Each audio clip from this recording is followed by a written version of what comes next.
باری دیگر عزیزان زودی و به همه اونهایی که این لحظه ها با ما پیوستن شالله خود اگر شده هست و در ساعت 12 و تشکر میگم که مرا تماشا دارید و در چند دقیقه دیگر من برای شما سرخط خبرهای تاجیکستان و جهان را خواهم گفت و بعضی از این موضوعها را ما بعد از 3 ساعت دیگر در برنامه خبری رادیو آزادی پیشنهاد شما عزیزان خواهیم کرد و امیدواریم که در برنامه خبری ما را چون همیشه همراهی خواهید کرد. ولادیمیر ژیرینوفسکی از امالی رحمان توصیف کرده صبح دموکراتی روسیه را به حضور پذیرفت. طور خدمات طرف‌ها همکاری‌های دو جانبه را بررسی کردند و یکی از موضوعهای مطرح شده به موجودان کره توجیک داخل داشته است.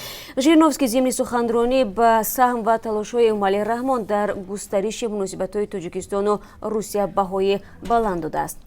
این سیاستمداری بحث برانگیزی روز با سفر کاری 3 روزه و در هیئت 20 نفره وکیلان دومه دولتی روسیه به تاجیکستان هم داد. اما قبل از این ژیرینوفسکی را در یکی از بازارهای پایتخت تحفه‌باران کردند. سیاستمدار گوسفندی را هم در شهر ترسونزاده با دستان خودش قربانی کرد. دادگاه شهر دوشنبه به محاکمه پرونده نورسان پرداخته است که گفته می شود با تبلیغ یک آموزگار انگلیسی قصد داشتند به افغانستان گذرند و به گروه تندروان بپیوندند. در کرسی عیبداری در مجموع 10 نفر نشسته است. پیوندان این نورسان میگن آنها فریفته معلم شده و به راه خطا رفتند. در این باره ما به شما در برنامه خبری گزارش پیشنهاد میکنیم چون که همکاران ما در نزد دادگاه شهر دوشنبه بودند و به واسطه نظر پیوندان این نورسان را ثبت کردند و پیشنهاد شما خواهند کرد. همچنین در برنامه امروز گزارش داریم درباره تاثیر سرمایه خری انتظار به کیسه ساکنان منطقه کولوب. آنها میگویند بعد آنکه میوه و زراعتشان زیر برف ماند آنها حالا مجبورند که تا اینکه ویران نشود.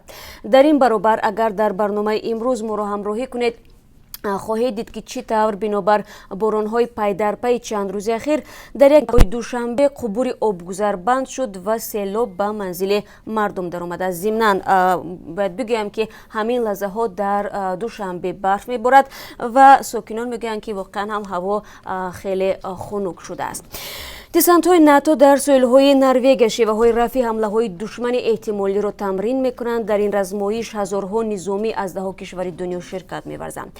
هرچند گفته می‌شود این رزمایش به خاطر پیشگیری نمودن از مناقشه صورت می‌گیرد ولی مسکو این مشق‌ها را ضد روسی نامیده است و از شرکت و دیدن این مشق‌ها خودداری ورزیده است.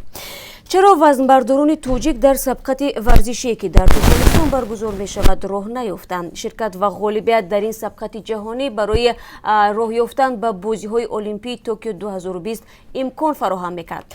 در ضمن زمان شوروی وزنبرداری در تاجیکستان خیلی رشد کرده. ورزشکاران جمهوری در این نمود المپیک ورزش به دستاوردهای نظر چیست؟ ما در این باره هم برای شما یک کنیم. امریکا امروز چایخانه توجیکی باز می شود و بعد کمتر از 3 ساعت دیگر ما درباره این چایخانه برای شما معلومات بیشتر خواهیم داد. عکس و صحبت رو در اختیار شما میگذاریم چون که همکاری ما این لحظه در این باره برای شما